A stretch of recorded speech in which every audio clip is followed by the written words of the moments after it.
अगर आपकी आंखों के नीचे वाली जिल्द बहुत थिन हो गई हो, वहां की ब्लड वेसल डायलेट और कोलेजन लॉस हो गया हो, तो इससे आपको आंखों के गिर्द स्याह हल्के डार्क सर्कल बन जाते हैं। तो ऐसे में कौन सा ट्रीटमेंट ऑप्ट करना चाहिए उसे जान लेते हैं।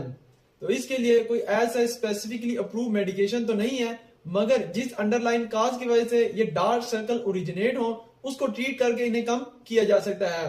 तो इसके लिए आप आई क्रीम जिसमें के विटामिन सी, रेटिनॉल और कैफीन एडिड हो वो यूज कर सकते हैं। इसके अलावा आप cosmetic procedures like laser resurfacing हो गया, डर्मल फिलर हो गया, कार्बोक्सी थेरेपी भी ले सकते हैं। इसके साथ ही आप अपनी नींद को पूरा करें, ज्यादा से ज्यादा पानी पिए, कोल्ड कंप्रेस वगैरह भी कर सकते हैं।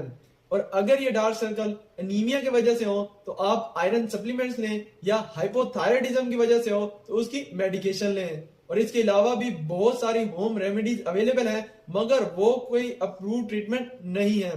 Thank you and signing off.